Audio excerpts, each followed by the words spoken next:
नमस्कार आप सभी को। इस सेशन में हम बात करेंगे आईबीपीएस क्लर्क मेंस एग्जाम के क्वांट सेक्शन के बारे में कि क्वांट सेक्शन को कैसे हम अटेम्प्ट करें। काफी सारे बच्चों के दिमाग में कंफ्यूजन होता है कि सर सेक्शन ए को पहले करें या बी को पहले करें, किस चीज को हम प्रायोरिटाइज करें। ठीक है, तो सबसे पहले तो मैं ये बता दूं कि स्ट्रेटजी उसके ज्यादा काम आती है जिसको नॉलेज होती है। स्ट्रेटजी फॉलो करने से पहले आपको नॉलेज, आपके जो फंडामेंटल्स हैं वो स्ट्रांग होने चाहिए, तब कोई स्ट्रेटजी काम कर सकती है। ऐसा नहीं हो सकता कि आपके 10 मार्क्स आने, आपको नॉलेज सिर्फ 10 मार्क्स किए और मैंने स्ट्रेटजी बताई और आपके मार्क्स हो गए 40, है ना। That is not possible. लेकिन हाँ, ये चीज जरूर है कि अगर आपके लेट सपोज 30 मार्क्स आने वाले थे, अगर आप प्रॉपर स्ट्रेटजी फॉलो करते हैं तो 35 से 40 भी हो सकते हैं। तो आपके मार्क्स में डेफिनेटली प्रॉपर प्लानिंग के थ्रू अगर आप पेपर करते हैं तो इंक्रीमेंट तो होता है, राइट। तो चलिए हम बात करते हैं एग्जाम के बारे में। देखो, क्लर्क मेंस का जो क्वांट का जो न्यू पैटर्न है आईबीपीएस क्लर्क मेंस का, उसमें अगर हम देखें तो टाइम आपको सिर्फ 30 मिनट मिलता है। लेकिन नंबर ऑफ अटेम्प्ट्स भी जो है, नंबर ऑफ क्वेश्चंस भी कम किए गए हैं। आप देखेंगे तो टोटल 35 क्वेश्चंस आपको यहां पर करने होते हैं। ठीक है, अब हालांकि जब हम मेंस एग्जाम की बात करते हैं तो 30 मिनट्स 35 क्वेश्चन को करने के लिए काफी कम टाइम है। ठीक है, लेकिन हमें पूरे 35 में से 35 नहीं करने हैं, है ना। हमें सर्टेन नंबर ऑफ अटेम्प्ट्स करने हैं। कितने करने हैं अभी उस पर बात करेंगे। सबसे पहले ये देखो कि पूरा जो पेपर डिवाइड होगा वो दो सेक्शंस में डिवाइड होगा, सेक्शन ए और सेक्शन बी। आपके काम को आसान बनाने के लिए सेग्रीगेशन किया है ना। इसमें कोई बहुत मतलब कोई रहस्यमयी बात नहीं है कि ये सेग्रीगेशन क्यों किया गया है। ये सिंपल चीज है कि आपको एक तरफ सारे 1 नंबर के सवाल मिल जाए और दूसरी तरफ 2 नंबर के सवाल मिल जाए, है ना। तो आपके कन्वीनियंस के लिए ये चीज आईबीपीएस ने की है। ठीक है, तो देखो 15 क्वेश्चन आते हैं आपके सेक्शन ए में, जिसकी हर एक क्वेश्चन का वेटेज होता है 2 मार्क्स। 30 मार्क्स के ये क्वेश्चन हो गए। और सेक्शन बी में आते हैं आपके 20 क्वेश्चन, 1 मार्क्स ईच। टोटल हो गया 20 मार्क्स। सो टोटल हमारा जो पेपर है वो 50 मार्क्स का पेपर है। 35 क्वेश्चन है और 30 मिनट्स का टाइम है। इस टाइम लिमिट को खास तौर पर आप ध्यान रखिए। इस टाइम लिमिट को जितना बेटर तरीके से आप मैनेज कर सकते हो उतना ही आप स्कोर कर सकते हो, है ना। क्योंकि 30 मिनट्स का टाइम बहुत कम होता है।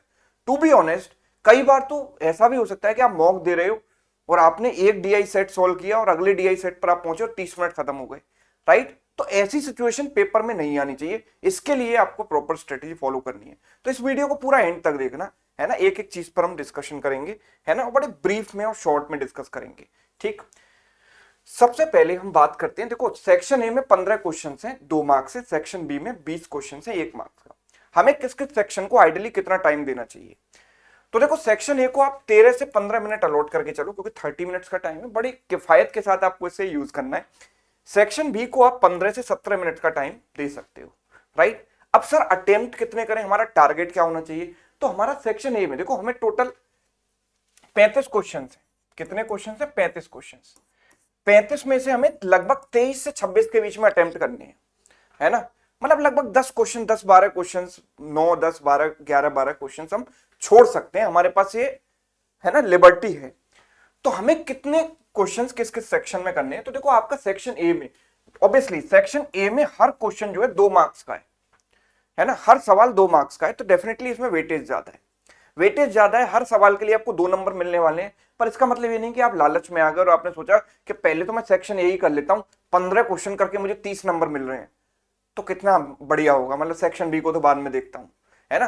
पर यह स्ट्रेटेजी बिल्कुल ही गलत है, क्योंकि जो दो मार्क्स के क्वेश्चन होते हैं ना, वो कई बार थोड़े से लेंदी और ट्रिकी भी हो सकते हैं और उनमें आप फंस भी सकते हो, राइट। तो इनमें इतना ज्यादा टाइम नहीं देना है। और ऐसा भी नहीं है कि आप सिंपल ये सोचो कि यार ये 20 क्वेश्चन है, एक एक नंबर के हैं तो बड़े सिंपल होंगे, तो मैं पहले सारे इनको ही कर लेता हूं, है ना। तो ऐसा नहीं, क्योंकि इससे फायदा बहुत ज्यादा नहीं होगा। लेट सपोज आपने इसमें से 20 में से 20 भी कर लिए करेक्ट, ठीक है, जिसके चांसेस बहुत कम है, क्योंकि 2-4 क्वेश्चन में तो आप फंस ही सकते हो, राइट। तो भी आपके 20 ही नंबर आएंगे ना, इनको किए बिना तो आपका स्कोर बूस्ट नहीं होगा। ठीक है, तो हमें टारगेट क्या करना है, सेक्शन ए में 7 से 8 क्वेश्चन टारगेट हमारा होने चाहिए और सेक्शन बी में जो टारगेट होना चाहिए 16 से 18 क्वेश्चन हमारा टारगेट होना चाहिए। सर सेक्शन ए में क्या आएगा, देखो सेक्शन ए में डेफिनेटली एक थोड़ा हल्का फुल्का मॉडरेट टू डिफिकल्ट वाला डीआई आप एक्सपेक्ट कर सकते हो, थोड़ा सा कैलकुलेटिव। केसलेट डेफिनेटली यहां पर आपको देखने को मिल सकता है। बाकी सारे miscellaneous questions, may be quantity comparison या सिंपल अरिथमेटिक वाले थोड़े से लेंदी क्वेश्चंस, है ना, यहां देखने को मिल सकते हैं। दूसरा, सेक्शन बी में सबसे जो इजी टारगेट है आपका वो ये होना चाहिए, quadratic approximation and number series. ठीक है, सबसे इजी टारगेट आपका ये, मतलब ये तो इनमें से किसी को भी कुछ छोड़ना ही नहीं है। लास्ट ईयर की मैं बात करूं, जब 2024 की बात है, नंबर सीरीज के 6 क्वेश्चन पूछे गए, क्वाड्रेटिक के 5 से 6 सवाल, वो भी इनइक्वालिटी वाले, मतलब बहुत ज्यादा कॉन्सेप्चुअल क्वेश्चन नहीं, जो सिंपल प्री में आते हैं ना, एक्स और वाई के टर्म्स में रूट्स निकालने, कंपेयर करना है, सिंपल उस टाइप के सवाल। 5 से 6 क्वेश्चन इसके, लगभग 4 क्वेश्चन अप्रोक्सीमेशन के थे और 6 क्वेश्चन नंबर सीरीज के थे, है ना। और 6 क्वेश्चन नंबर सीरीज के हैं, इसका मतलब ये नहीं कि आपको 6 नंबर सीरीज सॉल्व करनी है, नहीं, उतना भी नहीं। एक नंबर सीरीज सॉल्व कराएगा, उसमें 2 एक वेरिएबल होंगे और उन पर बेस्ड 2-3 छोटे छोटे सवाल होंगे, है ना। तो एक सीरीज सॉल्व करके आप 3 क्वेश्चंस का आंसर कर सकते हो, राइट। तो ये यहां पर फायदा है, बड़े कम टाइम में आप इनको सॉल्व कर सकते हो। That's why I am saying कि आपका टारगेट 16 से 18 होना चाहिए, है ना। 16 से 18 मुश्किल लगता है, लेकिन हो सकता है अगर आप पहले इनको करें तो, है ना। अब पहले क्या करना है, दूसरी सेकंड उसमें क्या करना है, वो भी हम डिस्कस करेंगे डिटेल में, ठीक है। फिर इसके अलावा इसमें अरिथमेटिक होगा, ठीक है। अरिथमेटिक के थोड़े इजी टू मॉडरेट क्वेश्चंस इसमें आपको इस वाले सेक्शन में देखने को मिलेंगे। डीआई सेट आपको देखने को डेफिनेटली मिलेगा, है ना, जो थोड़ा सा आसान होगा। डेटा सफिशिएंसी भी आपको यहां पर मिल सकता है देखने को, राइट। तो ये सेक्शन ए और सेक्शन बी का सेग्रीगेशन होगा, हमें यहां पर बैलेंस बना कर चलना है ना। ये नहीं कि हम सिर्फ सेक्शन बी को अटेम्प्ट करते रह गए या सेक्शन ए में ही फंसे रह गए, ठीक है, बैलेंस बनाना है। ये जो हमारी टाइम लिमिट है ना, वो एकदम रिजिड होनी चाहिए कि इससे ज्यादा टाइम में इस सेक्शन को नहीं दूंगा और इससे ज्यादा टाइम में इस सेक्शन को नहीं दूंगा, ठीक है। अब सेक्शन वाइज आपकी स्ट्रेटेजी क्या होनी चाहिए, मैं वो बता देता हूं। देखो, एग्जाम हॉल में आपकी स्ट्रेटेजी क्या होनी चाहिए, सबसे पहले तो आपको पेपर को स्कैन करना है और उसके लिए आपको 2 से 2.5 मिनट, 3 मिनट मैक्सिमम, इससे ज्यादा नहीं देना है। स्कैन करने का मतलब जंप जंप जंप करो, है ना, और आइडेंटिफाई करो कि कहां पर आपको स्पीड मैथ्स दिया गया है ना। अपना जो रफ शीट है ना, वहां पर लिख लेना कि स्पीड मैथ्स के क्वेश्चन ये वाले हैं, ठीक है। मॉडरेट डीआई सेट्स आप आइडेंटिफाई कर सकते हो, आपको देखने से पता चल जाएगा कि लेट सपोज एक डीआई सेट मेरे सामने आया जिसमें एक पाई चार्ट दिया गया और एक टेबल दी गई है और क्वेश्चंस भी 2-2 लाइन के, ज्यादा मतलब मुश्किल नहीं है, और ऐसे डेफिनेटली होंगे, चाहे वो 1 मार्क वाले सेक्शन में हो या 2 मार्क्स वाले सेक्शन में, ठीक है। 2 मार्क्स में इसके चांसेस थोड़े कम है, 1 मार्क्स में, 1 मार्क वाले जो क्वेश्चंस होंगे उसमें आपको moderate, easy to moderate DI set देखने को मिलेंगे, उनको आइडेंटिफाई कर लीजिए। और फिर तीसरा आपका जो है टफ क्वेश्चंस को आप आइडेंटिफाई कर लीजिए कि हाँ जी ये क्वेश्चन टफ है ना। अब एक एक क्वेश्चन करके नहीं लिखना है कि 1 से लेकर 35 तक आपने नंबरिंग लिखी, फिर उसमें लिखा ये क्वेश्चन आसान है, ये मुश्किल है, ये टफ है, नहीं, ऐसे करोगे तो पूरा पेपर इसी 15 मिनट तो निकल ही जाएंगे कम से कम इसमें, राइट। तो ये नहीं करना, आपको थोड़ा दिमाग में, जो आपकी रैम होती है ना दिमाग की, उसमें स्टोर करके रखो कि हाँ ये क्वेश्चन थोड़ा आसान है, ये क्वेश्चन, और थोड़ा बहुत लिख भी लो, है ना। तो ये आप ये स्कैनिंग वाला काम 2 मिनट में कर सकते हो। एटलीस्ट स्कैनिंग से ये इंश्योर हो जाता है कि कौन सा क्वेश्चन कहां पर है। मतलब ये नहीं होता कि हम पहले 15 क्वेश्चन में फंसे रह गए और बाद में बहुत आसान आसान सवाल थे, वहां तक हम पहुंच ही नहीं पाए। तो स्कैनिंग बहुत जरूरी है, 2 से 3 मिनट का टाइम आप स्कैनिंग में दे सकते हो, है ना। फिर स्टेप 2 आता है attempt speed maths and easy arithmetic. तो स्पीड मैथ्स के जो सवाल हैं जिसमें अप्रोक्सीमेशन आएगा, क्वाड्रेटिक हो सकती है ना, और मतलब जिसके पूरे पूरे चांसेस है, आती ही है हर साल, और तीसरा नंबर सीरीज। तो इन तीनों की लगभग 12 से 15 क्वेश्चन एग्जाम में आपको देखने को मिल सकते हैं, क्योंकि अब जो नंबर ऑफ क्वेश्चन से कम कर दिए गए हैं, तो मैं कह सकता हूं कि 12 भी हो सकते हैं, 10 से 12 के बीच में भी हो सकते हैं। तो ये तो आपका सबसे पहले टारगेट होना चाहिए, जो कि आपको देखने को मिलेगा सेक्शन बी में, है ना, सेक्शन बी में। तो सबसे पहले सेक्शन बी को मैंने 10 से 12 मिनट का टाइम दिया। अब मैंने सर सेक्शन बी के लिए टाइम कितना अलॉट कर रखा था, 15 से 17 मिनट, है ना। हो सकता है कि इसमें भी कुछ क्वेश्चन ट्रिकी हुए, ऐसा नहीं है कि 1 नंबर के सवाल हैं तो ऐसे होते हुए चले जाएंगे, राइट। तो कुछ क्वेश्चन यहां पर भी ट्रिकी हो सकते हैं। तो सेकंड फेज में मतलब मुझे इसमें 15 से 17 मिनट का टाइम इसको देना ही देना है ना। 15 से 17 मिनट का टाइम मैं इसमें दे सकता हूं, है ना, मेरे पास ये लिबर्टी है। तो मैंने लेट सपोज 2 से 3 मिनट और दिए उन सवालों को करने में जो थोड़े से मुश्किल थे, है ना, हल्का फुल्का उनमें टाइम ज्यादा लग सकता था। तो सबसे पहले मैंने सेक्शन बी में, मतलब जो 1 मार्क्स वाला सेक्शन है, उसमें स्पीड मैथ्स के सारे क्वेश्चन कर दिए, है ना, इजी अरिथमेटिक के सारे क्वेश्चन कर दिए, है ना, और थोड़ा सा टाइम 2 से 3 मिनट मैंने उनको भी दिया जो थोड़े से मुश्किल लग रहे थे, जो एक बार में नहीं हो रहे थे, थोड़ा सा सोचना पड़ेगा, है ना। तो हालांकि इस वाले सेक्शन में ऐसे थोड़े जो कैलकुलेटिव क्वेश्चन है वो कम ही होंगे, लेकिन होंगे जरूर, है ना, सारे के सारे ऐसे स्मूथली नहीं हो जाएंगे। तो ऐसे करके मैंने लगभग 16 से 18 क्वेश्चन यहां पर अटेम्प्ट कर दिए, ठीक है। 16 से 18 करना कोई बड़ी बात नहीं है, क्योंकि उसमें से आप ये मानकर चलें कि 10 से 12 क्वेश्चन तो स्पीड मैथ्स के ही होंगे, क्वाड्रेटिक, नंबर सीरीज एंड आपका अप्रोक्सीमेशन। अच्छा एक और बात, नंबर सीरीज देखो क्वाड्रेटिक तो नहीं फंसाती, अप्रोक्सीमेशन भी आपको नहीं फंसाएगा, लेकिन नंबर सीरीज में कुछ एक आध सवाल ऐसा हो सकता है जो आपको फंसा दे, या ट्रिकी नंबर सीरीज हो। तो अपने माइंड में ये लेकर मत जाना कि सर ने बोला था कि नंबर सीरीज के सारे सवाल करने ही है तो उसी में लगे रहो, नहीं, स्किप कर दो, कोई दिक्कत नहीं है, उसकी जगह में अरिथमेटिक का सवाल कर लेंगे, ठीक है। अब दूसरा जो तीसरा स्टेप है आपका, मूव टू डीआई सेट्स। अभी तक हमने क्या किया, स्पीड मैथ्स, अरिथमेटिक। इससे क्या होता है, हमारे पास अंदर कॉन्फिडेंस बिल्ड हो गया कि हाँ जी हमसे सवाल बनते जा रहे हैं। उस कॉन्फिडेंस को बिल्ड होने से आपके अंदर का स्ट्रेस थोड़ा सा कम हो जाएगा, स्ट्रेस कम हो जाएगा तब आप डीआई सेट्स पर जाएंगे, है ना। जब दिमाग थोड़ा सा रिलैक्स हो जाए, टेंशन फ्री हो जाए, फिर आप डीआई सेट्स पर जाना, बिकॉज यहां पर बहुत ज्यादा कंसंट्रेशन की रिक्वायरमेंट होती है। एक भी वैल्यू, एक भी डेटा गलत उठाया या एक भी वैल्यू गलत हो गई तो पूरा का पूरा आपको रीचेक करना पड़ता है, ठीक है। तो फुल ऑब्जर्वेशन के साथ, हमें फुल कंसंट्रेशन के साथ और हर चीज को ऑब्जर्व करते हुए इस डीआई सेट को हम सॉल्व करेंगे। अब इन डीआई सेट्स में हम देखो 12 से 15 मिनट का टाइम देंगे, ठीक है। अब 12 से 15 मिनट के टाइम में अभी तक मैंने डीआई तो किया नहीं है और मेरे पास यहां पर भी मार्जिन बचा हुआ है, समझ रहे हो। लेट सपोज मैं आपको एग्जांपल देता हूं, मैंने यहां पर 10 मिनट का टाइम दिया इस वाले सेक्शन में, एक एक नंबर के 10 मिनट के टाइम में मैंने सपोज 12 क्वेश्चन कर लिए, ठीक है। 12 क्वेश्चंस मैंने मुझ पे बन गए, जिसमें स्पीड मैथ्स भी थी और कुछ अरिथमेटिक भी थे। अभी भी मेरे पास यहां पर मार्जिन बचा हुआ है, मेरे यहां 13 से 15 मिनट देने हैं। लेट सपोज मैं यहां पर 4 मिनट का टाइम और देता हूं, है ना। थर्ड फेज में जब मैं डीआई सेट कर रहा हूं तो 4 मिनट का टाइम इसमें और दूंगा और उसमें मैं एक डीआई सेट यहां पर टारगेट करूंगा जिसमें लगभग 4 से 5 क्वेश्चन होंगे। मैं मान लिया सपोज 5 क्वेश्चन है, तो इस तरीके से मेरा अटेम्प्ट यहां पर हो गया 17 क्वेश्चन।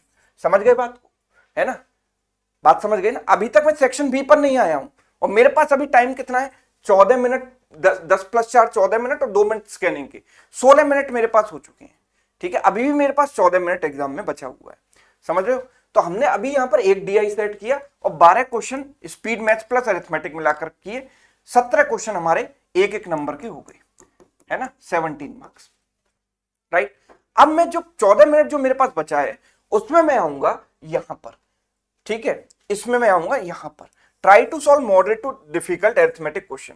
उससे पहले मूव टू डीआई सेट्स वाले स्टेप में हमें सेक्शन बी के डीआई सेट्स भी करने हैं। अच्छा, सेक्शन बी में जो अरिथमेटिक वाला पोर्शन होगा वो थोड़े से लेंदी क्वेश्चंस आपको वहां पर देखने को मिल सकते हैं, तो उनको शुरुआत में मत करना, पहले आप डीआई देखना।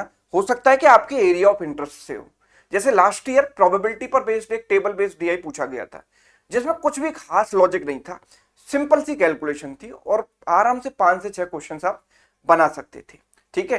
केसलेट डीआई आप कर सकते हो, राइट। तो इस टाइम में ये जो 12 से 15 मिनट आपको देने हैं, इसमें 4 मिनट ही आपको इसके लिए बचे हैं, सेक्शन बी के लिए, और बाकी का जो पूरा टाइम है ना, बाकी का जो पूरा टाइम है 16 मिनट, इसमें आप क्या करेंगे, इसमें आप क्या करेंगे, लेट सपोज 5 से 6 मिनट या थोड़ा ज्यादा भी लग सकता है। लेट सपोज मैंने कहा कि थोड़ा, क्योंकि सेक्शन एक ही बात है तो हो सकता है कि आपको 7 से 8 मिनट लग जाए एक डीआई सेट सॉल्व करने में, लेकिन वो आपको रिटर्न में भी तो देगा।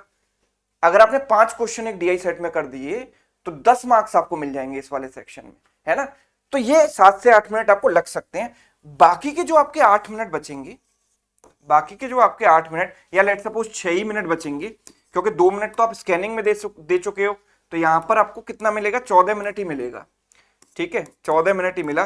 तो उसके अलावा 5 से 6 मिनट में आप, मुझे लगता है कि कम से कम 5 से 6 मिनट में, मैं एक्चुअल बताऊं, आप 4 अरिथमेटिक के या मिसलिनियस क्वेश्चंस आप कर सकते हो। मे बी वो डेटा सफिशिएंसी क्यों, है ना, या फिर क्वांटिटी कंपैरिजन क्यों, है सिंपल वन लाइनर अरिथमेटिक हो, ठीक है। तो इस तरीके से अगर मैं यहां पर बात करूं तो हमारा जो टारगेट था यहां पर 7 से 8 क्वेश्चंस का वो पूरा हो जाएगा, है ना। जिसमें कि मैंने देखो एक डीआई सेट कर लिया जिसमें 4 से 5 क्वेश्चंस होंगे, बाकी 3-4 अरिथमेटिक के क्वेश्चंस कर लिए। अब आप सोचो कि अगर इस तरीके से आप चलते हो तो आपका स्कोर क्या आ सकता है ना, प्रोवाइडेड कि आपके फंडामेंटल्स क्लियर है, तब मैं इस बात की बात कर रहा हूं। अब किसी के बेसिक ही क्लियर नहीं है तो स्ट्रेटेजी क्या करेगी, कुछ नहीं, है ना। आपके ऑब्वियसली बेसिक्स क्लियर हैं, तभी आप प्री एग्जाम निकालकर मेंस में बैठे हो, इतना कॉन्फिडेंस आप अपने मन में लेकर जाओ, ठीक है।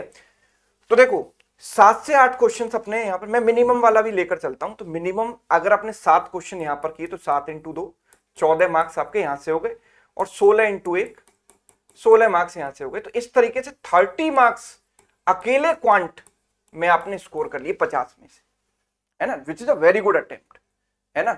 ओवरऑल कट ऑफ आप देखोगे तो like I think last year 40-42 के आसपास गई थी, है ना।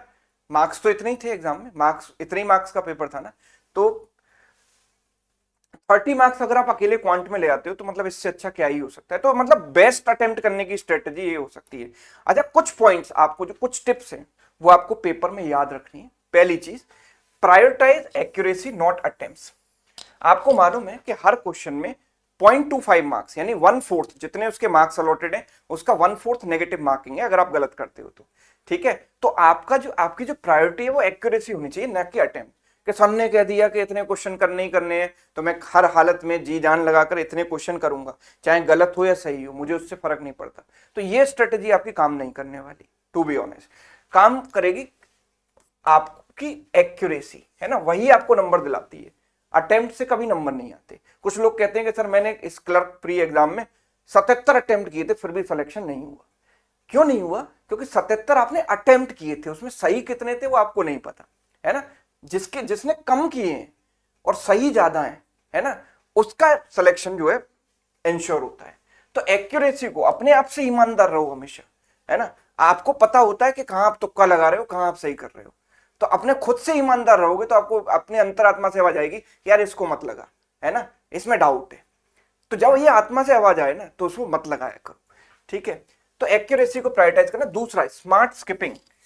भाई हमें मतलब नहीं है कि क्वेश्चन टाइम एंड वर्क का है, टाइम स्पीड डिस्टेंस का है, ये दोनों सपोज मेरे फेवरेट टॉपिक हैं, लेकिन इनसे एक ऐसा सवाल आ गया जो कि कैलकुलेटिव है। ट्रेन्स का क्वेश्चन यूजुअली मैंने एग्जाम में देखा है कि कैलकुलेटिव आता है। पार्टनरशिप का क्वेश्चन जो कि आसान टॉपिक है उसका क्वेश्चन कई बार कैलकुलेटिव आ जाता है, मोस्ट ऑफ द टाइम्स, है ना। तो ऐसे लालच में आपको नहीं आना है। हो सकता है कि जो आपके लेस इंटरेस्ट वाले टॉपिक हो, जैसे कि प्रोबेबिलिटी है या मेंसुरेशन है, इनसे आपको आसान सवाल देखने को मिल जाए, है ना। तो तुरंत देखकर आपको डिसाइड करना है कि सवाल डुएबल है या नहीं, और अगर नहीं है तो चाहे वो किसी भी टॉपिक से हो आप उसको स्किप कर दीजिए, ठीक है। Section A and B, time balance. A और बी में आपको टाइम बैलेंस बनाना है। पूरी तरीके से ए में नहीं जाना, पूरी तरीके से बी में नहीं जाना। जो अप्रोच मैंने भी आपको थोड़ी देर पहले बताई है वो फॉलो करनी है, ठीक है। तो ये जो कुछ बातें हैं अगर आप याद रखेंगे, देखो बहुत ज्यादा स्ट्रेटजी काम नहीं करती है लेकिन काम जरूर करती है ना। ऐसा नहीं है कि स्ट्रेटजी के थ्रू आप 50 में से मतलब आप 10 लाने वाले थे और 40 ले आओगे, नहीं। लेकिन हाँ इतना जरूर है कि अगर आप 25 लाने वाले थे तो 30 प्लस ला सकते हो, प्रॉपर अप्रोच, प्रॉपर स्ट्रेटजी, है ना, स्मार्ट स्ट्रेटजी को फॉलो करके, ठीक है। तो उम्मीद करता हूं कि ये सारी बातें जो पॉइंट्स मैंने आपको बताए हैं वो आपको समझ आए होंगे, राइट। कोई भी आपका डाउट हो या कोई क्वेरी हो तो ये आप कमेंट करके जरूर बताइएगा। साथ ही साथ मैं आपको बता दूं कि अनअकैडमी सब्सक्रिप्शन आपके पढ़ने के लिए जो है एक बेस्ट रास्ता है। अगर आप आने वाले एग्जाम्स की तैयारी कर रहे हैं तो आने वाले जो हमारे एग्जाम्स हैं, एक तो सबसे पहले हमारा RRB PO and clerk mains exam आने वाला है, ठीक है, जिसके लिए हमारे पास टाइम है। तो मेंस का एक कंप्लीट बैच हमारा आने वाला है, ठीक है, 1 दिसंबर से स्टार्ट हो रहा है, ठीक है, 1 दिसंबर से। और दूसरा, जो बच्चे 2026 की एग्जाम की तैयारी करने वाले हैं, फाउंडेशन बिल्कुल बेसिक से एक एक टॉपिक पढ़ना चाहते हैं, तो 2026 के एग्जाम के लिए हम 15 दिसंबर से ही तैयारी स्टार्ट कर दे रहे हैं, है ना, एडवांस में, नोटिफिकेशन से भी बहुत पहले। तो पहले से ही हम लीड बनाकर चल रहे हैं। 15 दिसंबर से ये हमारा फाउंडेशन बैच भी आ रहा है। ये सारे बैचेस आपको मिलते हैं अनअकैडमी सब्सक्रिप्शन में, ठीक है। सारे बैचेस आपको कहां मिलते हैं? अनअकैडमी सब्सक्रिप्शन में। और ये बात मैं आपको आज इसलिए बता रहा हूं क्योंकि आज जो है मिनिमम प्राइस में आपको अनअकैडमी सब्सक्रिप्शन मिल रहा है 1411 का प्राइस। 1 साल का सब्सक्रिप्शन, 1 साल में आप जितने भी बैचेस आते हैं, past batches, present batches, future batches, सबकी एक्सेस आपके लिए फ्री हो जाएगी, ठीक है। तो 1411 में आप कंप्लीट अनअकैडमी सब्सक्रिप्शन अवेल कर सकते हैं। इसका फायदा ये है कि आपको बैचेस तो मिलती हैं, हर क्लास के बाद उसका सेक्शनल टेस्ट भी मिलता है, क्विज भी मिलती है, और हर एग्जाम के लिए टेस्ट सीरीज भी प्रोवाइड की जाती है, चाहे वो प्री हो या मेंस हो, वो सब फ्री ऑफ कॉस्ट है, ठीक है। तो इस प्राइस को अवेल करने के लिए कूपन कोड भी है, अगर वो कूपन कोड पूछता है आपसे तो आप लगा सकते हैं AVP, ठीक है। चलिए, तो उम्मीद करता हूं ये सेशन आपको पसंद आया होगा और ये स्ट्रेटजी आपके लिए काम करेगी। Thank you so much.